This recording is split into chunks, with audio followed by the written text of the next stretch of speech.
Synanon claims it's the victim of bad publicity, losing more than $100,000 in grants and contracts.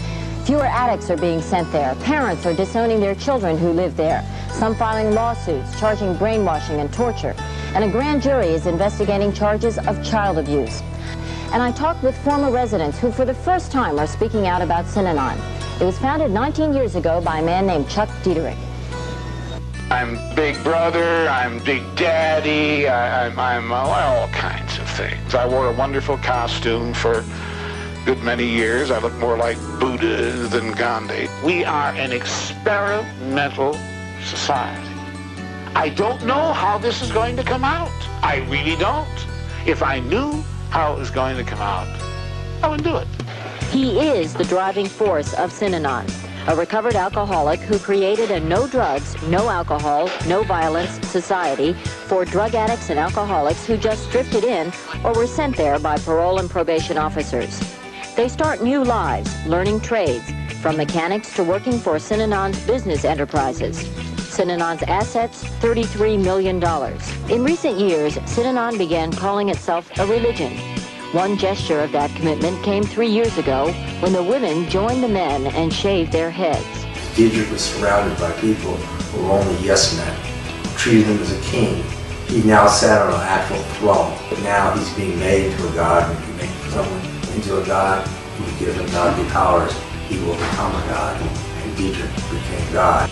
On May 23rd, California Health Department inspectors entered Synanon's premises in Marin County with a warrant to investigate reports of child abuse. If they want to come on our property, we will surround them, each one of them, with 10 guys twice their size within 1 foot of them, and say, all right, inspect, punk. Some people inside Synanon found themselves defined as enemies rather than friends, and were faced with the problem of getting out. A cradle-to-grave society doesn't release its members easily, and lawyers such as Paul Morantz were called in to seek help from the courts. I had a client who came to me, referred to me by another individual, who said that his wife was in Synanon and that the organization was refusing to allow him to see her, speak to her, or take her out. We got her out at approximately 9-10 days later. I think that any organization like Synanon, which convinces people that live there that it is such a superior way to live, that it is the only way to live, and that causes people to do anything that the organization wants them to do. And I think that's very dangerous.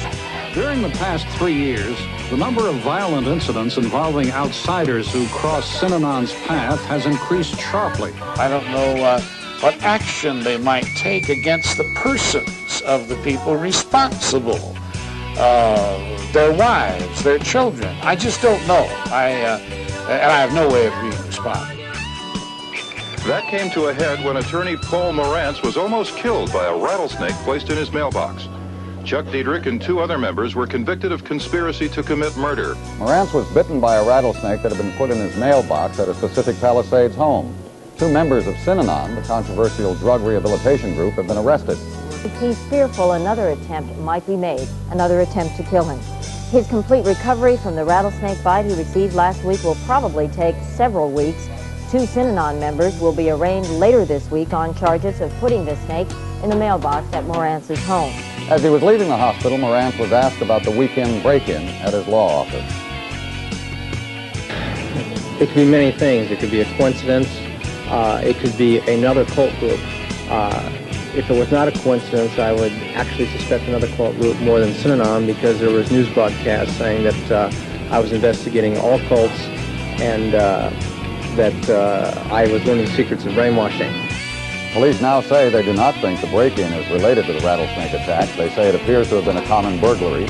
One of the men arrested in connection with the snake attack is going to be arraigned tomorrow, 28-year-old Joseph Musico. He's being held on $50,000 bond. Musico and 23-year-old Lance Kenton arrested last week. Kenton is going to be arraigned on Friday. The New York Post tonight reports that Synanon member Joseph Musico, who is charged in the rattlesnake attack against attorney Paul Morantz, once served in Vietnam. Musico was charged today with conspiracy to commit murder and 2 other counts of assault in connection with the rattlesnake incident. He's a former heroin addict and was an Army military police officer in Vietnam. He's being held on $50,000 bail. The other suspect, Lance Kenton, is free on bail. Identical charges are expected to be filed against him on Friday. 20-year-old son of band leader Stan Kenton pleaded innocent in charges of conspiracy and assault with a deadly weapon. Kenton and another member of the drug center Synanon are accused of plotting to kill Moran, possibly because he won a judgment against Synanon. A preliminary hearing has been set for next month. Till then, Kenton will remain free on $25,000 bail. The grand jury also referred to the number of reports it had received about child abuse inside Synanon. An alarming number of parents have to deal with the trauma of losing a child to a cult. Joy Butler's 17. He spent 5 years of his life at Synanon. You were very instrumental in getting Joy and his brother and sister out, am I correct? Yes, that's true. Were you still aware, were they calling you, making any kind of threats through you to Paul Morantz? I mean, were you aware that anybody was out to get him? Oh, well, I was aware that they were out to get him. But you didn't know it was going to be a snake? No, I had no idea. How long did it take you to recover from it? I was in the hospital for a week. That was a rattlesnake? Yeah, it was about pretty good 4 foot, 4 foot. They still have millions of dollars. Charles Diedrich is on probation. However, at the same time, we're not aware of any violence that has taken place since the rattlesnake attack. As far as helping getting the kids out, I gained something for myself, which is sort of another family.